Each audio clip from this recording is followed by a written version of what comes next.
Hello student, स्वागत है आप सभी का। तो डियर स्टूडेंट्स, इस वीडियो में हम माध्यमिक शिक्षा बोर्ड राजस्थान अजमेर द्वारा जो कक्षा 10वीं का मॉडल पेपर जारी किया गया है परीक्षा 2023 के लिए, उसका हम यहाँ पर सॉल्यूशन करेंगे।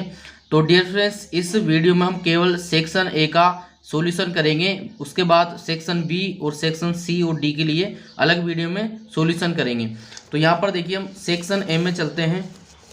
सेक्शन ए में फर्स्ट क्वेश्चन है हमारा, देखिए इस तरह से सेक्शन ए में ऑब्जेक्टिव क्वेश्चन है। तो देखिए पहले क्वेश्चन है 12 और 15 का लसअप और मसअप क्या होगा, यानी कि एलसीएम और एचसीएफ क्या होंगे। तो देखिए एलसीएम के लिए तो सिंपली क्या करना है, आपको दोनों जो 12 और 15 है उसका एक साथ ही जो है आप अभाज्य गुणनखंड कर सकते हैं। देखिए 12 और 15 हम इस तरह से लिख लेंगे, फिर इसमें 2 का भाग देंगे तो देखिए 12 में तो 6 बार चला जाएगा, 15 में नहीं जाएगा तो 15 को ऐसे कैसे ही लिख देंगे। फिर 2 का 6 में 3 बार जाएगा, 15 में नहीं जाएगा, 15 को ऐसे कैसे लिख देंगे। फिर 3 का जाएगा, इस तरह से ये। तो एलसीएम के लिए क्या करना है, इधर जो हमने अभाज्य गुणनखंड किए इन सभी को गुणा कर देना है। तो देखिए सभी को गुणा करने पर कितना आएगा, 60 आ जाएगा, यानी कि 12 और 15 का एलसीएम कितना आएगा, 60 आएगा। और एचसीएफ के लिए क्या करना है, 12 और 15 का अलग अलग जो है आप यहाँ पर जो है अभाज्य गुणनखंड करने पड़ेंगे। तो इस तरह से अभाज्य गुणनखंड करेंगे हम अलग अलग। तो देखिए अब दोनों में कौन सी संख्या कॉमन आ रही है वही हम लिखेंगे।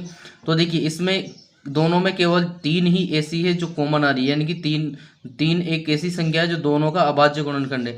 तो इस तरह से जो एचसीएफ है वो 3 हो जाएगा। तो इसका राइट आंसर कौन सा हो जाएगा, ऑप्शन नंबर ए 60 और 3, ये हमारा राइट आंसर हो जाएगा। इसके बाद देखिए नेक्स्ट क्वेश्चन है, बहुपद में 3x² में इसमें शून्यकों की संख्या होगी। तो देखिए शून्यकों की संख्या किस पर निर्भर करती है, जो उस बहुपद का जो घात होती है, देखिए जितनी घात होगी उतनी ही उसके शून्यकों की संख्या होगी। तो यहाँ पर अपन को डायरेक्टली दिख रहा है कि इसकी घात कितनी है, 2 है। तो इस वजह से इस बहुपद की जो शून्यकों की संख्या है वो कितनी हो जाएगी, 2 हो जाएगी।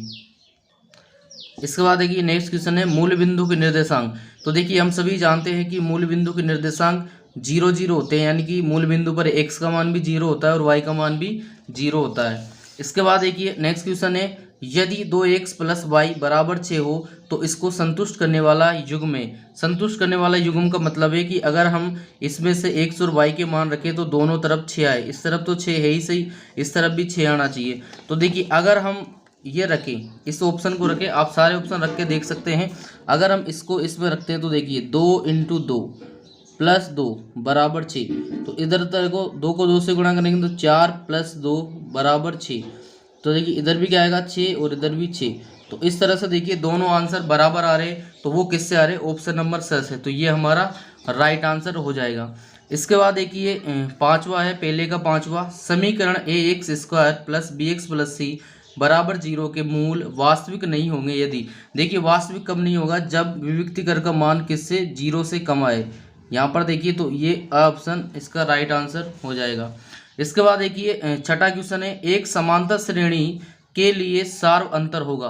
तो यहाँ पर देखिए समांतर श्रेणी दे रखी है, इसके लिए सार्व अंतर यानी कि डी पूछा गया है। तो डी कैसे ज्ञात करेंगे, बाद वाली संख्या में से पहली वाली, यानी कि 7 में से हम 3 घटा देंगे तो कितना, 4 आंसर आएगा। तो इसका आंसर कितना हो जाएगा, 4 हो जाएगा। इसके बाद देखिए नेक्स्ट क्वेश्चन नंबर 7 है, 2 sin 45 cos 45 का मान होगा। तो देखिए इसका सॉल्यूशन कैसे करेंगे, यहाँ पर लिखा हुआ है 2 sin 45 और cos 45। तो यहाँ पर देखिए sin 45 का मान कितना होता है, 1/√2 और cos 45 का मान होता है 1/√2। तो हम इनको आपस में क्या कर देंगे, गुणा कर देंगे। तो देखिए 2 का तो 2 ही रहेगा और 1 का 1 गुणा करेंगे तो 1 आ जाएगा।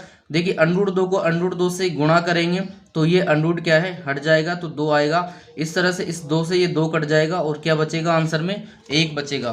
तो इसमें ऑप्शन नंबर कौन सा, ऑप्शन नंबर स हमारा सही हो जाएगा।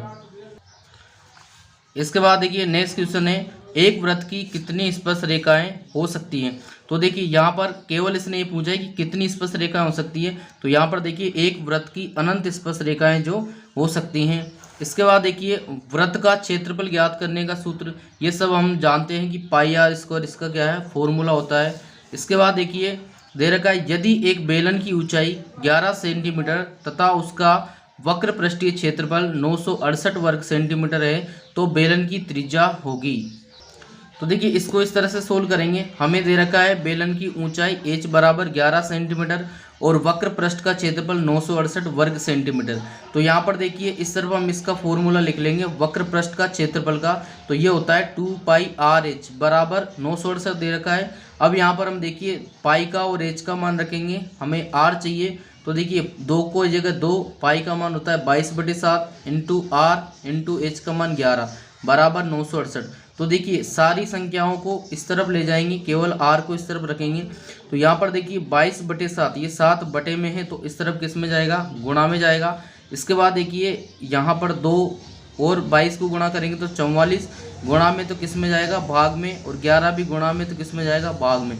तो इस तरह से देखिए इनको जब हम सोल्व करेंगे तो ये 11 से ये कट जाएगा हमारा 88 बार, और 44 से 88 कट जाएगा 2 बार। 2 और 7 को गुणा करेंगे तो कितना, 14 सेंटीमीटर जो है हमारा आंसर आ जाएगा। तो इसमें जो है ऑप्शन नंबर द हमारा राइट आंसर हो जाएगा। इसके बाद देखिए 11वां क्वेश्चन है बंटन का माध्य है। तो देखिए माध्य के लिए सिंपली इस तरह से अगर बंटन दे रखा है तो कुछ नहीं करना है, सबको जोड़ देना है। तो देखिए 5 में 3 जोड़ेंगे, फिर 9 जोड़ेंगे, फिर 6 जोड़ेंगे, प्लस 7 जोड़ेंगे, और बटे में कुल संख्या कितनी है, कुल संख्या देखो यहाँ पर 5 है तो 5 का हम भाग दे देंगे। देखिए सबको जोड़ेंगे तो 30 आएगा, 30 में 5 का भाग देंगे तो 6 आएगा। तो इस तरह से हमारा जो माध्य है वो ऑप्शन नंबर 6 आंसर आ जाएगा। इसके बाद देखिए 12वां क्वेश्चन है एक पासे को एक बार फेंका जाता है तो सम संख्या प्राप्त करने की प्रायिकता। देखिए हम सभी जानते हैं कि पासे में सम संख्याएं कौन कौन सी होती हैं, 2 होती है, 4 होती है और 6 होती है। और कुल संख्या की बात करें तो कितनी होती है, 6 होती हैं। तो प्रायिकता कैसे निकालेंगे, देखिए ये 3 है सम संख्या है, तो 3/6 बराबर 3 से कट जाएगा तो 1/2 इसका आंसर आएगा, यानी कि ऑप्शन नंबर ए हमारा आंसर आ जाएगा। इसके बाद देखिए अब आ जाते हैं क्वेश्चन नंबर 2 पर।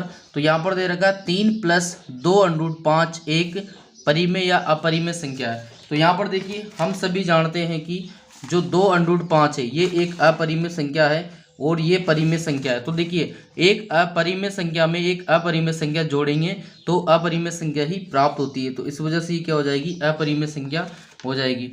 इसके बाद देखिए सभी वृत्त होते हैं सर्वांग सम या समरूप। तो देखिए सर्वांग सम का मतलब तो ये है कि सभी वृत्त की जो साइज है, आकार है, वो सब एक जैसा ही हो, यानी कि बराबर हो। तो ऐसा तो होता नहीं है। और समरूप का मतलब है कि उनकी डिजाइन जो है वो एक जैसी हो। तो यहाँ पर देखिए समरूप जो है अपना आंसर आ जाएगा।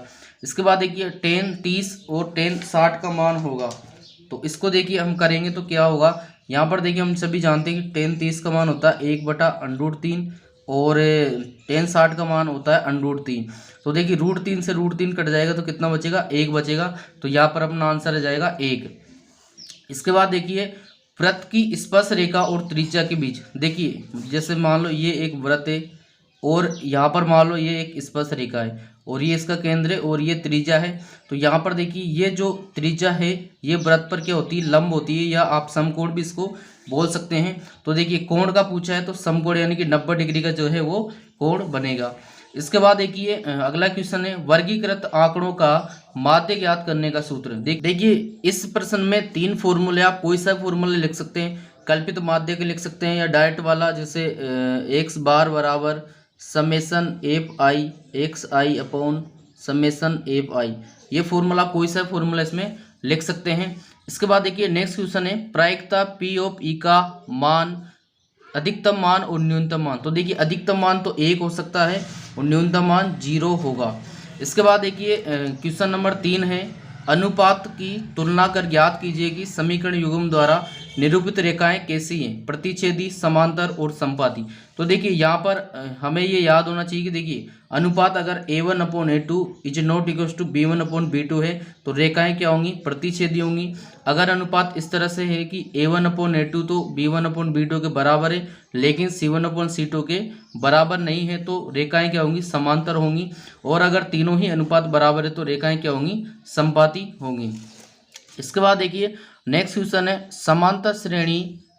इसके बाद देखिए नेक्स्ट क्वेश्चन है ये वाला द्विघात समीकरण के एक स्क्वायर, इसके लिए मूल ज्ञात करने का द्विराचार्य विधि का सूत्र लिखिए। तो देखिए इसका सूत्र क्या हो जाएगा, x बराबर -b plus minus √b² - 4ac upon 2a, ये किसका श्रीधराचार्य विधि का सूत्र हो जाएगा। इसके बाद देखिए नेक्स्ट क्वेश्चन है समांतर श्रेणी के 12 पदों का योग ज्ञात कीजिए। तो देखिए इसको किस तरह से करेंगे, यहाँ पर देखिए श्रेणी दे रखी है और 12 पदों का योग हमसे पूछा गया है। तो देखिए यहाँ पर हम प्रथम पद निकाल लेंगे, a बराबर 2 है और सार्वंतर d बराबर कितना हो जाएगा 3 हो जाएगा। तो S12 यहाँ पर देखिए फॉर्मूला होता है n/2 2a plus n-1 into D. तो यहाँ पर देखिए n बराबर कितना है 12 है, क्योंकि 12 पदों का योग पूछा गया है। इसके बाद देखिए n की जगह पर हम 12 रख देंगे और 2 इंटू a की जगह पर 2 और n की जगह पर 12 माइनस 1। तो यहाँ पर देखिए 2 को इधर कितना जाएगा 6 आ जाएगा और 2 को 2 से गुणा करेंगे तो 4, इधर 11 हो जाएगा, 11 को 3 से गुणा करेंगे तो ये आएगा। और यहाँ पर देखिए कितना हो जाएगा 6 इंटू 37, इन दोनों को गुणा करेंगे तो 222 हमारा राइट आंसर आ जाएगा। इसके बाद देखिए नेक्स्ट क्वेश्चन है दो समरूप त्रिभुजों की भुजाओं का अनुपात 4:9 हो तो इन दोनों त्रिभुजों के क्षेत्रफलों का अनुपात ज्ञात कीजिए। देखिए जब भी किसी भी दो समरूप त्रिभुजों की भुजाओं का अनुपात दे रखा है तो उन समरूप त्रिभुजों का क्षेत्रफलों का जो अनुपात होगा उनकी भुजाओं के वर्गों के बराबर होता है। तो देखिए 4 का वर्ग करेंगे तो 16 और 9 का वर्ग करेंगे तो 81, ये हमारा राइट आंसर आ जाएगा। इसके बाद देखिए क्वेश्चन नंबर 5 है सेक 40 डिग्री बटे cosec 50 degree minus sec 50 degree बटे कोसेक 40 डिग्री का मान ज्ञात कीजिए। तो देखिए इसको किस तरह से करेंगे, हम ऐसे करेंगे। देखिए यहाँ पर ये क्वेश्चन लिखा हुआ है, तो देखिए हम सभी जानते हैं कि सेक 90 माइनस थीटा बराबर होता है कोसेक थीटा, या कोसेक 90 माइनस थीटा बराबर होता है सेक थीटा। तो हम क्या करेंगे, किसी भी सेक या कोस को चेंज कर लेंगे। तो देखिए इस सेक 40 डिग्री को हम क्या लिख सकते हैं, सेक 90 माइनस 50। देखिए 90 में से 50 घटाएंगे तो 40 आ जाएगा और बटे में कोसेक 50 को ऐसे कैसे ही लिख देंगे, माइनस का चिन्ह इधर भी ऐसे ही लिख देंगे। इसको सेक 50 को क्या लिख सकते हैं हम, सेक 90 माइनस 40 ऐसा लिख सकते हैं और बटे में कोसेक 40 तो ऐसे कैसे ही आ जाएगा। इसके बाद देखिए अगला क्वेश्चन कोसेक 50। देखिए यहाँ पर सेक 90 माइनस थीटा, सेक 90 माइनस थीटा बराबर क्या होता है कोसेक थीटा।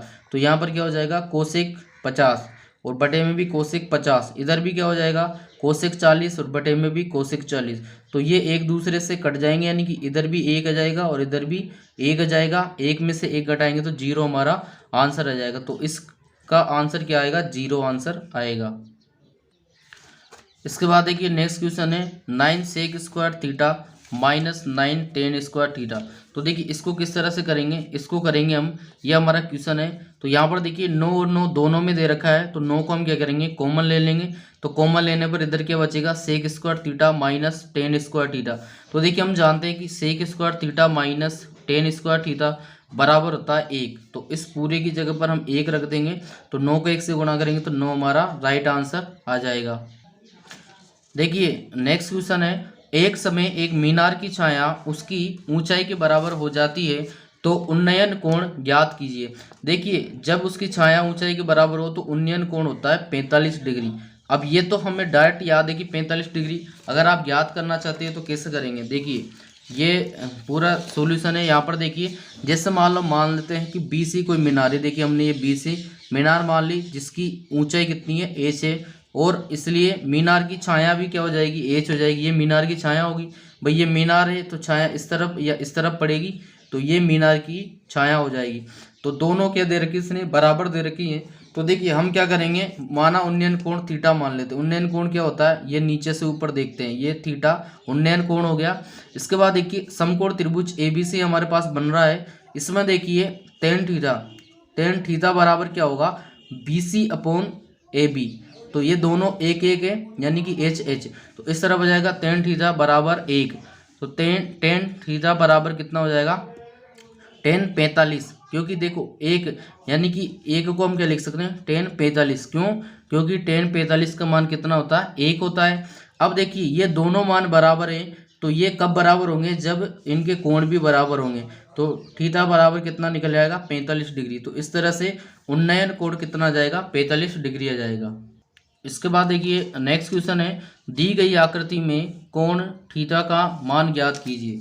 तो यहाँ पर देखिए हमें ये सवाल दे रखा है, तो इसको कैसे करेंगे। देखिए ये आकृति है, तो देखिए हम क्या करेंगे ये हमारा कोण थीटा मान लेते हैं। तो देखिए समकोण त्रिभुज ABC में हम क्या लिखेंगे, टेन थीटा बराबर ये BC अपॉन AB, यानी कि यहाँ पर लंब बटे आधार ये हो जाएगा। तो देखिए ये ABC कितना दे रखा है, 10 दे रखा है, और ये AB कितना दे रखा है, 10 इंटू √3। तो यहाँ पर देखिए ये 10 से 10 कट जाएगा, तो ऊपर 1 बचेगा और नीचे कितना बचेगा, √3। तो देखिए इस 1/√3 को हम क्या लिख सकते हैं, टेन 30 डिग्री लिख सकते हैं।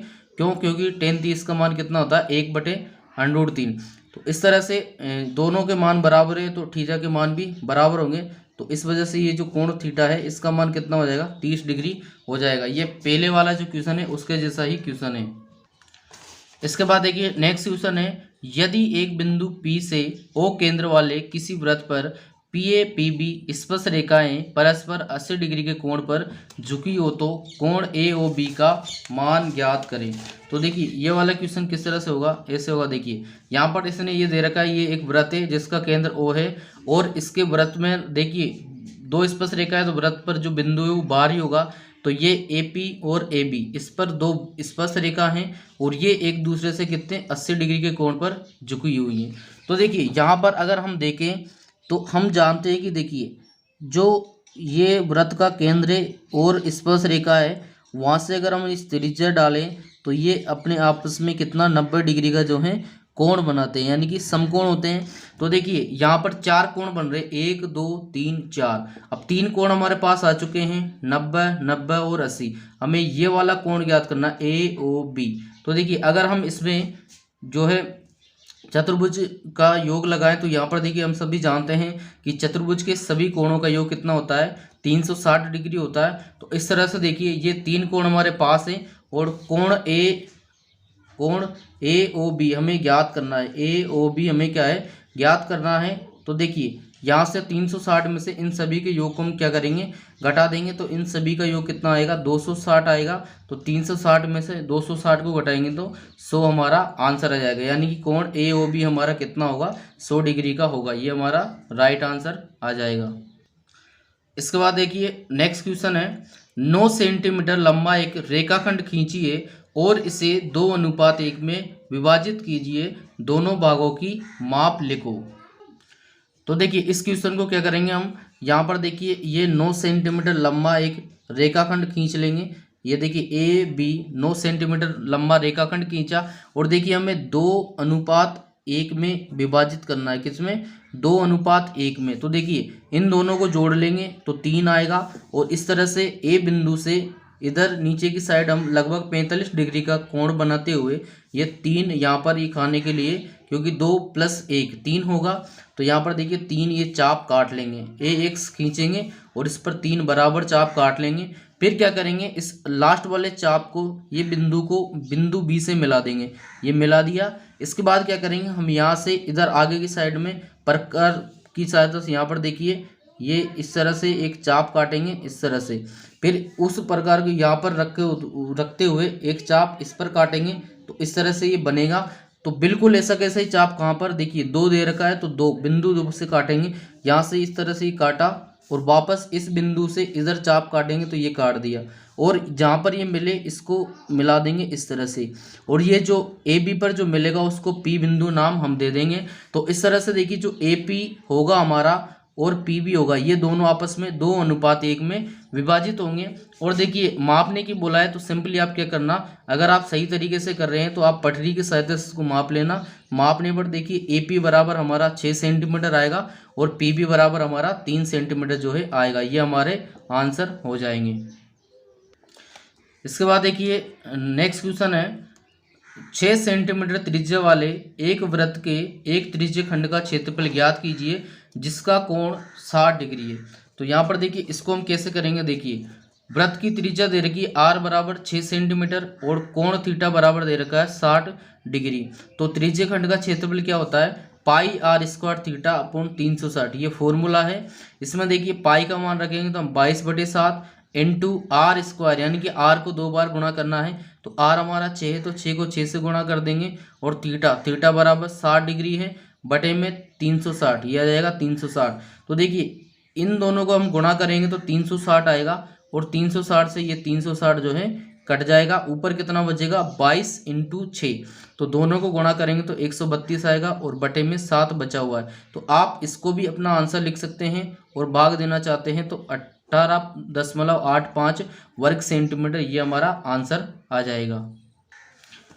इसके बाद देखिए नेक्स्ट क्वेश्चन है, एक बक्से में 3 नीली 2 सफ़ेद और 4 लाल गेंद है। इस बक्से में से एक गेंद यादृच्छा निकाली जाती है, तो इसकी क्या प्रायिकता है कि निकाली गई गेंद नीली है। तो देखिए इसको किस तरह से करेंगे हम, यहाँ पर देखिए इसने देखिए हमें क्या दे रखा है, नीली गेंदें दे रखी है 3, सफ़ेद गेंद हैं 2 और लाल गेंदें 2। कुल गेंदों की संख्या निकालेंगे हम, इनको जोड़ेंगे तो 9 आ जाएगा। और हमसे क्या पूछा है कि निकाली गई गेंद नीली होने की प्रायिकता। तो पी ऑफ बी बराबर क्या आ जाएगा, नीली गेंदों की संख्या बटे कुल गेंदों की संख्या। तो नीली गेंदें कितनी हैं 3 है और कुल गेंदें 9 हैं, तो 9 बटे 3, तो ये आपस में कट जाएगा, तो 1 बटे 3 हमारा आंसर आ जाएगा। तो इस तरह से डियर स्टूडेंट्स हमने सेक्शन ए के सभी क्वेश्चंस का सॉल्यूशन कर लिया है। अगर किसी क्वेश्चन में सॉल्यूशन में आपको कोई प्रॉब्लम आती है या समझ में नहीं आया हो तो आप हमें कमेंट सेक्शन में कमेंट करें, हम उसका रिप्लाई ज़रूर करेंगे। और नेक्स्ट वीडियो में हम जो है यहाँ पर आपको सेक्शन बी, सी और डी के जो है सॉल्यूशन करवाएंगे।